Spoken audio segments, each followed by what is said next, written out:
You're listening to Asking for a Friend with therapist Stephen Ng. It's a conversation about human sexuality and how to approach it with intelligence, understanding, and compassion. Hi, this is Stephen Ng. Welcome to our conversation here. I'm speaking with my friend Jackie. Hi, Jackie. Hi, how are you? I'm well. And as usual, we're talking about sex again.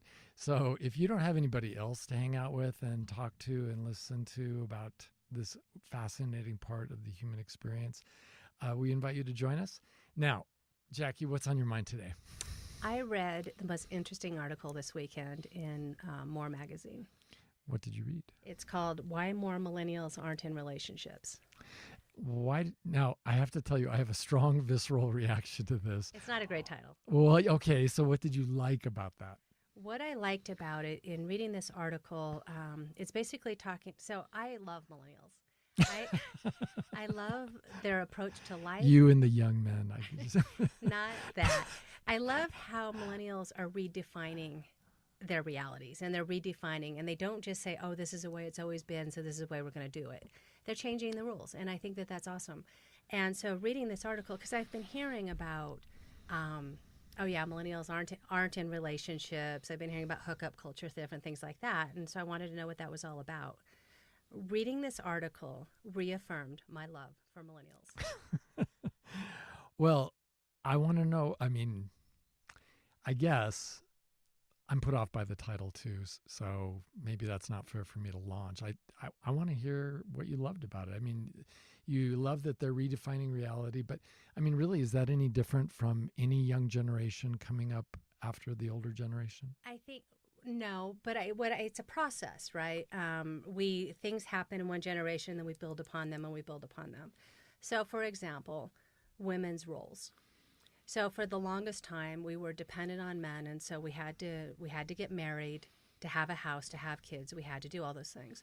And then we started having our own careers, our own jobs, and becoming more independent.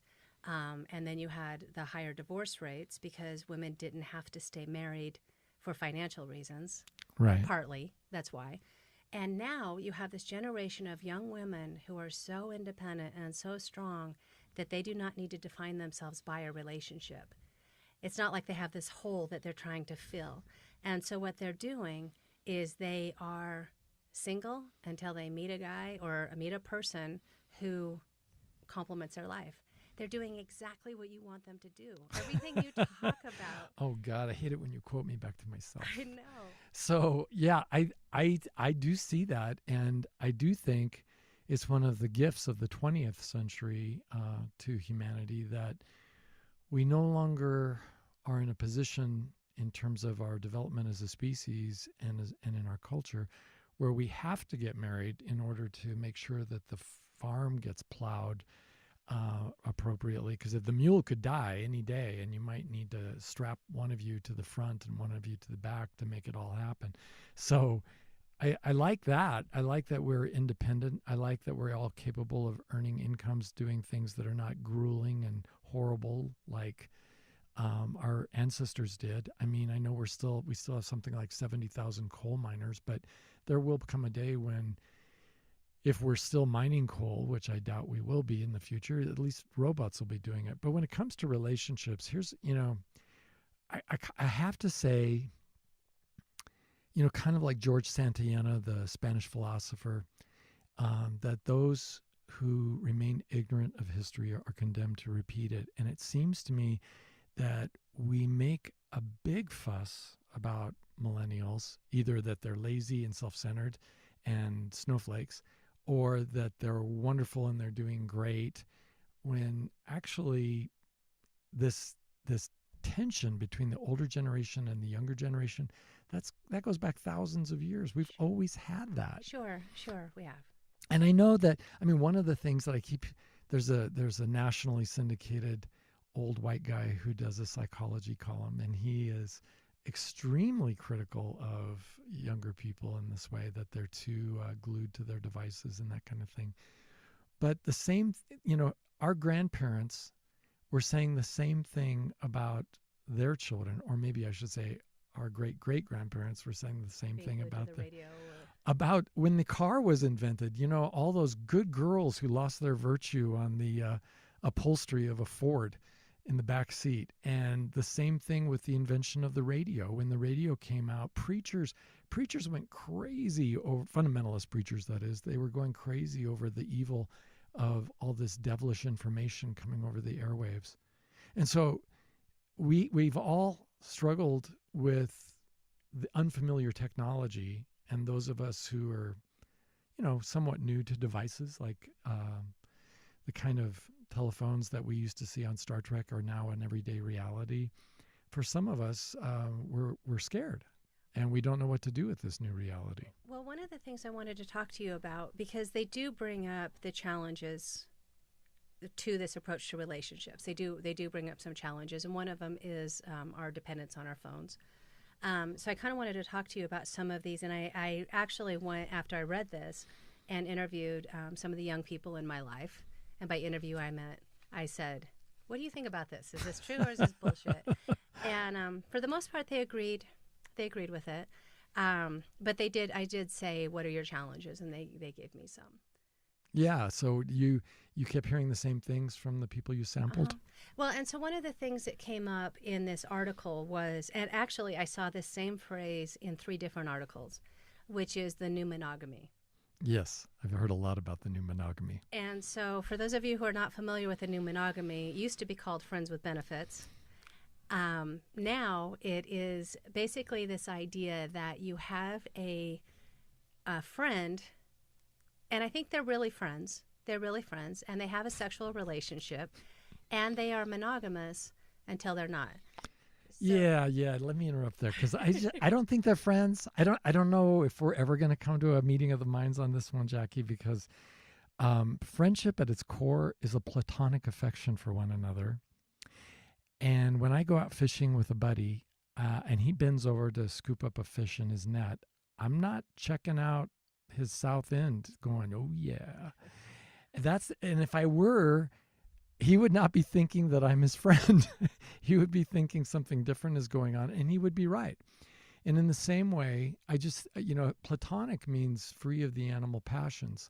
So if I'm a man who likes women, I can be friendly. I can love them. I can care about them. I can be family friends with women, but at its core, it's a different kind of a relationship than with other men for me. Well, and I think that what this is in past generations, and I'm at the top of Gen X, so I've kind of seen. I think that Gen X is kind of this transitionary between boomers and millennials.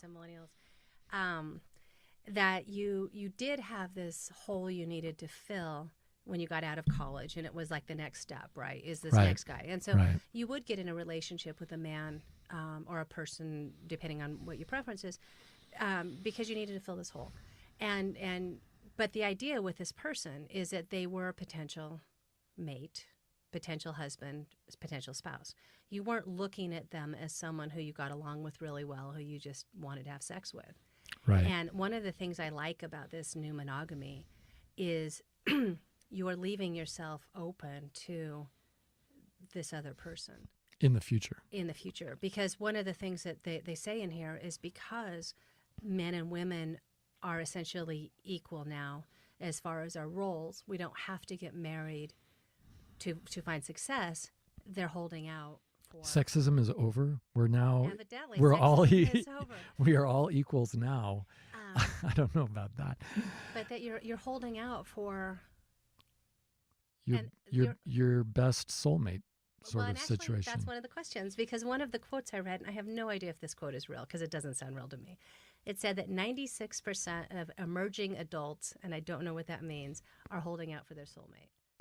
Yeah, I see. For me, I guess what my grumpy inner old man wants to say is not so much how are millennials different. I want to ask a different question, because our questions determine what kind of answers we give ourselves.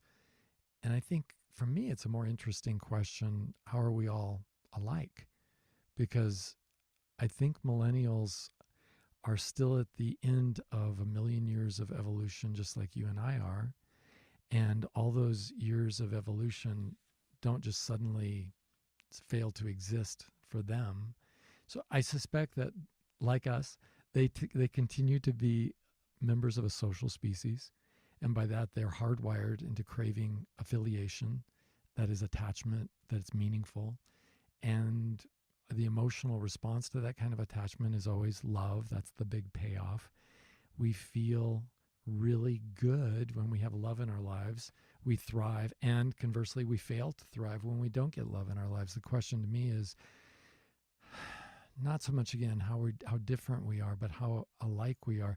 You know, one of the things that I like about the articles I've been reading in Bustle and More, more.com, that is that we seem to have lost faith in matrimony as a solution. And I think there's some really good reasons for that. I think there are too. Yeah. As a woman, what do you see as being the downside of that? Well, I'm going to be contrary because I don't know that this is necessarily a bad thing.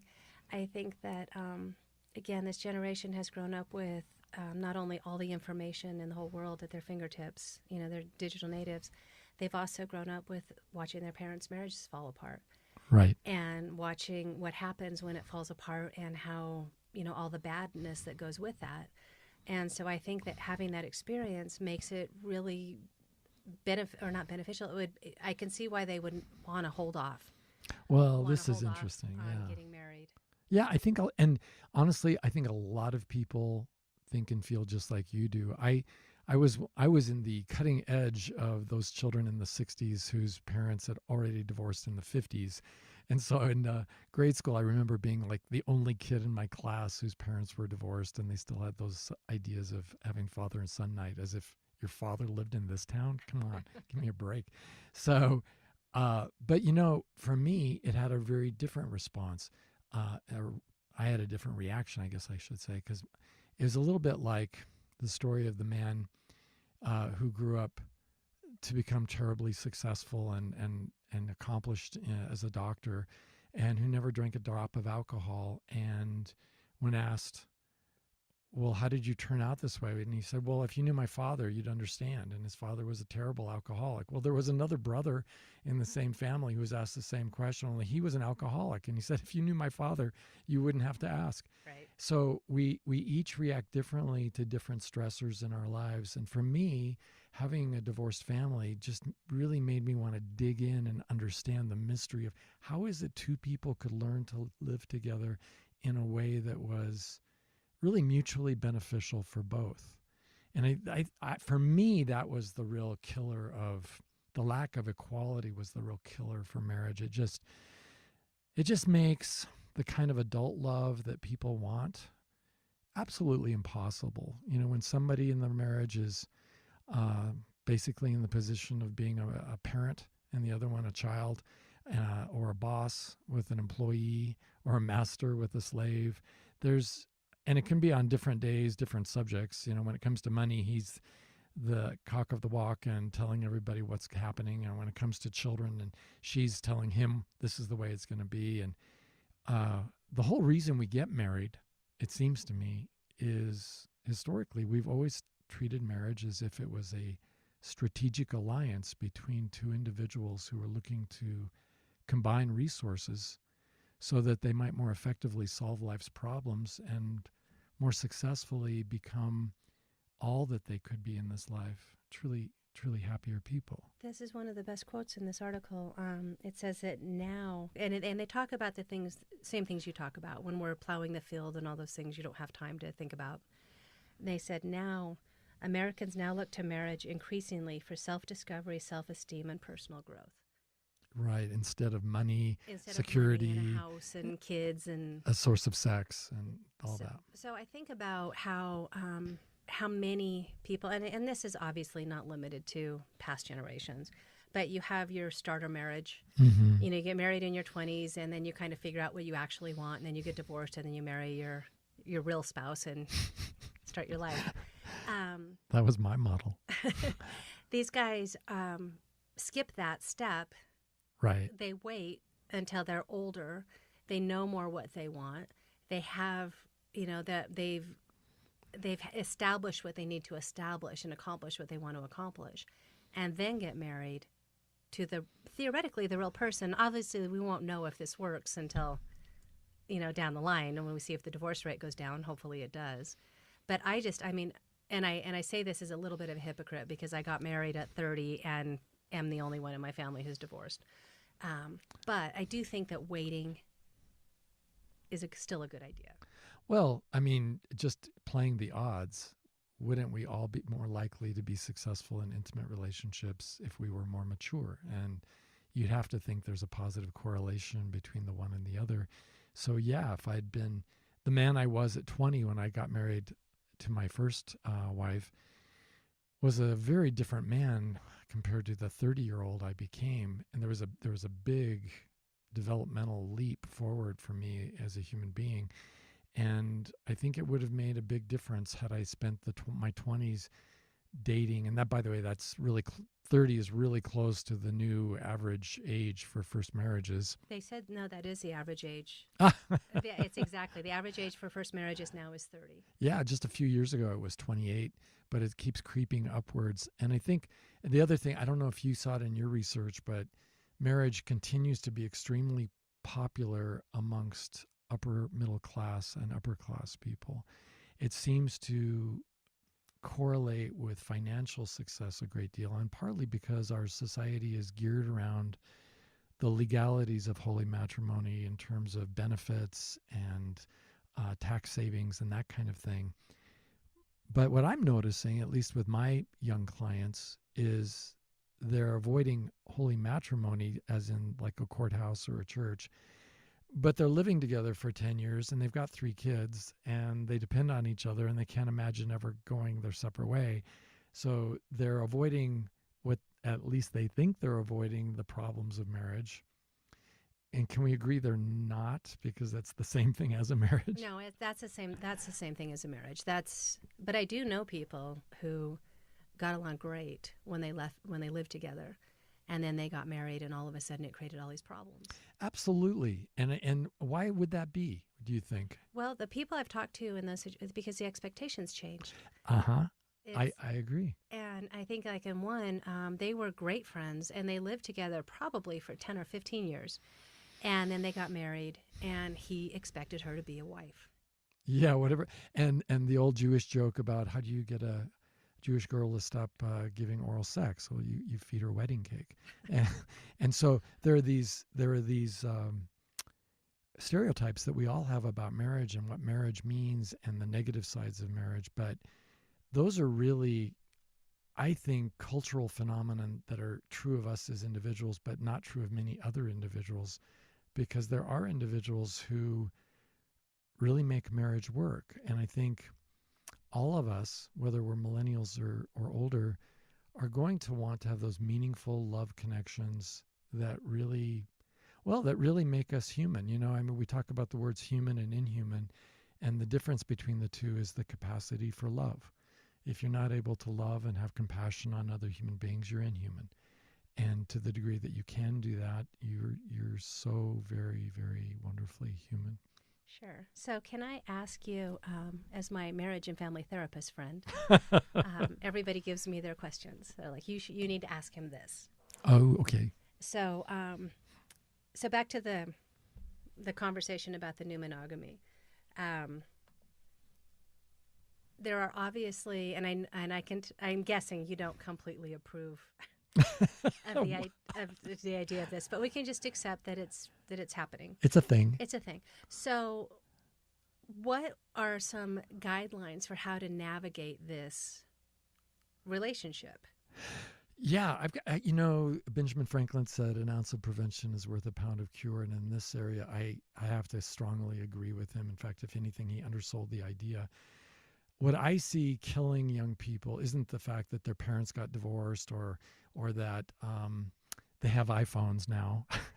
None of that really seems to hurt. What really seems to hurt, though, is that culturally we have set up our society with a variety of influences, including helicopter parenting,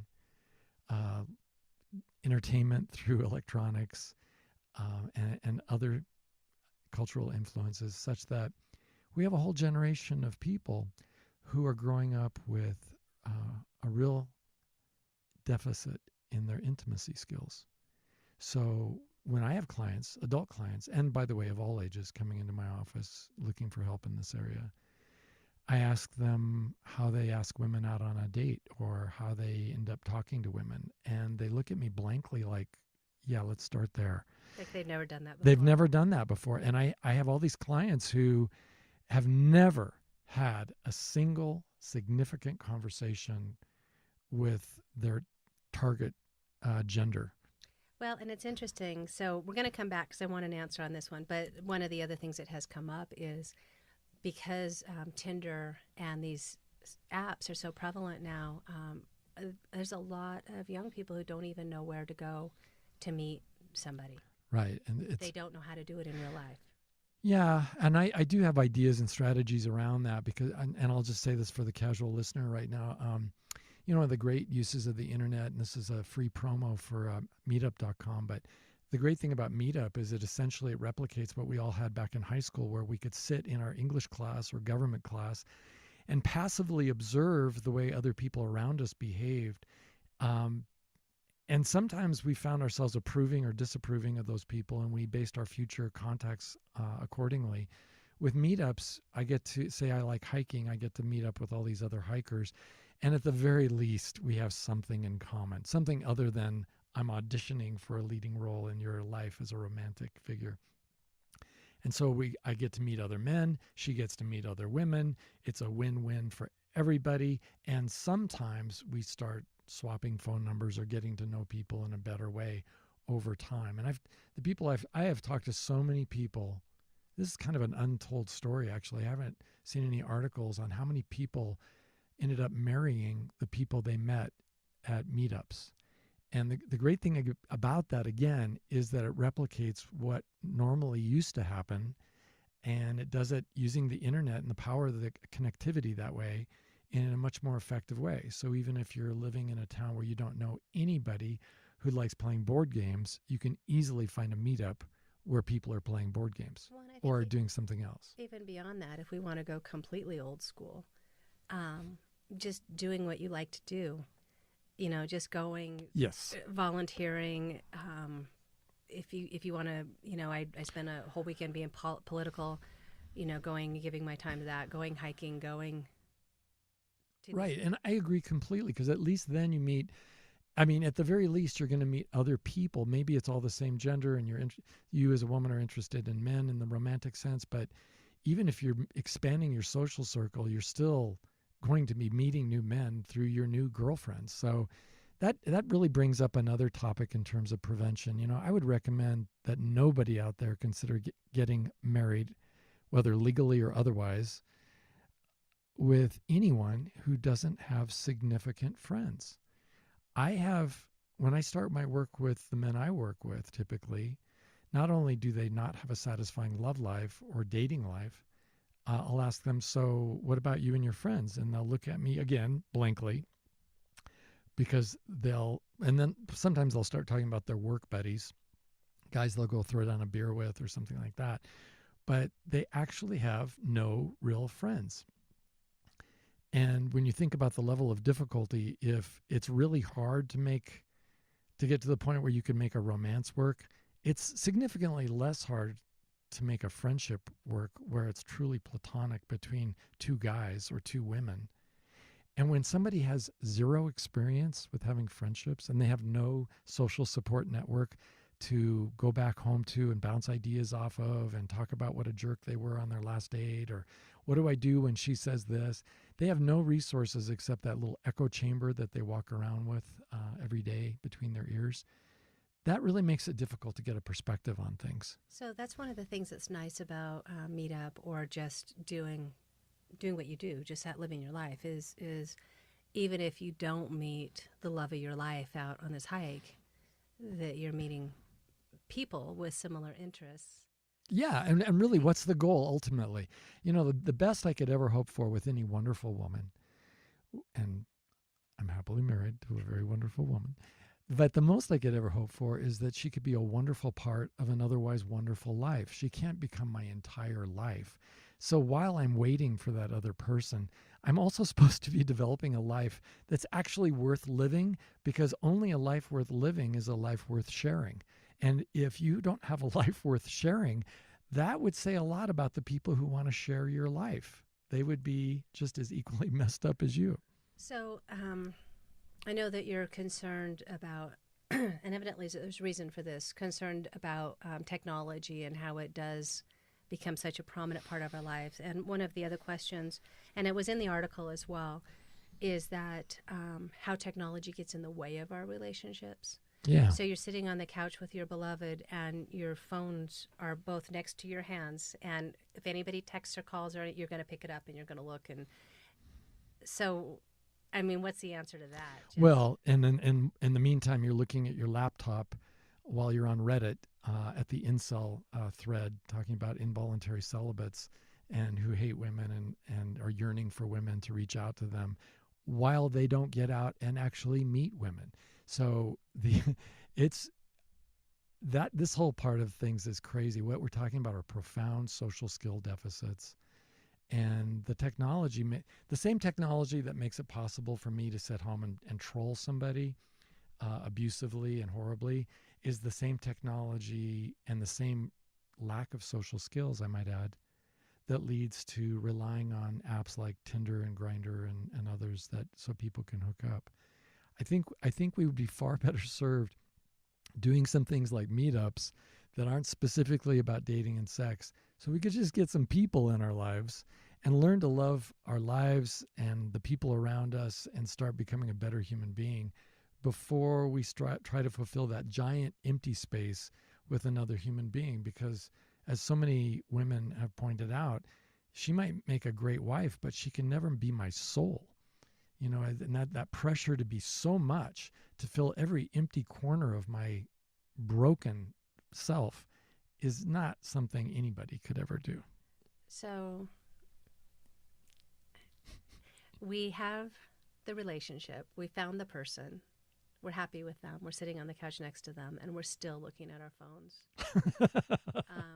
So what do you advise your clients? Do you have like no phone night, no phone at the dinner table? How do you get around that? Yeah, I saw one of the illustrations, one of the articles I was reading. It was a GIF file that had her looking at her phone and then nervously looking over at her husband. He's looking at his phone, nervously looking over at her occasionally, while they're both lying in bed. And yeah, that's a problem, right? I mean, you don't have to be an embryonic Freud to understand that that's really going to interfere with a real sense of connection with the other person. So it's a little bit like interacting with your favorite pet, like a dog or a cat, while simultaneously looking on your phone. You're really not attending to what's happening in front of you. You can't parent while you're looking at the newspaper or the television or your iPhone. So yeah, we gotta get away a little bit. So is it being aware of this, and oh, you're looking for what can they do now? What can they do now? It's always what I'm looking for. You know, for me, I use my cell phone as a phone, and when I'm with my clients, I don't answer my phone. I don't glance down at the texts. I don't surf the internet while they're talking to me. And shouldn't we be treating our spouses and our boyfriends and girlfriends just equally as kindly and attentively and respectfully? Okay. Sure. So since we need to start wrapping up, and I have another question for you. Really? We have time for one more? I'm surprised. We have time for one more. So there's this. So people are meeting online. They're meeting on Facebook. They're meeting on, online, and there's this thing called sliding into the DMs. Yeah. And so the story I heard was, people, they'll comment on something you've posted on Facebook, and then they'll private message you. And the one that I heard about was this woman was posting about her grandmother who had died in her funeral. And this guy came on and slid into her DMs to tell her how pretty she was at her grandmother's funeral. Tone deaf much? Yeah. So can we just give our young people, and I'm going to guess this is probably mostly men, a couple words of advice on how to navigate that? Yeah. I mean, first of all, It's a little bit, to be honest with you, it's a little bit like trying to discuss colors with somebody who was born blind, because if you don't have the beginnings of social skills and intimacy skills, talking about how to correct behavior invariably ends up coming across as a tip on, this is how you can get a girl, this is how you can get a boyfriend, this is how you can make, find your love mate. And that's really not what we're talking about. What we're really talking about is unwinding that emotional neediness that has us frantically searching for someone else and saying these grossly inappropriate things, as we've seen in the workplace with sexual harassment, and instead actually relating to people as a human being. And you can't do that by just saying that to yourself. You actually have to start filling some of that emptiness by, again, having a life worth living, getting a circle of friends you love, start enjoying your life, start loving your life. And when you do that, people will find you. You don't have to go look for anybody. You don't have to come on to anybody. People will find you, because we all love to be around happy, successful people. That's really good advice. And I feel like we're going to need to probably explore some of these issues on a later podcast, because there's a lot more to unwind with this. But thank you for today. This was really interesting. No, it was my pleasure. I grew up in a family that was so crazy, violent, alcoholic, and everything else, that the idea of figuring out how two people can live together joyfully is it's just something that makes me feel so good inside. I think our whole nation loves love stories, right? Especially those romantic comedies where they end up together and happy at the end. And those kind of happy endings make us all feel so good, even when we see an older couple who've been together for 50 or 60 years. I love watching older people with yeah, holding hands. And they're doting on each other, and they're obviously so happy and been happy for all those decades. We love that stuff. And I really want everybody to be able to have that if that's what they're looking for. Sure. So thank you so much, and we will get together another time and talk about other issues. If you have questions for Stephen, please tweet us at Stephen Ng MFT. Thank you for listening to Asking for a Friend with therapist Stephen Ng. If you have questions for Stephen, please tweet us at Stephen Ng MFT.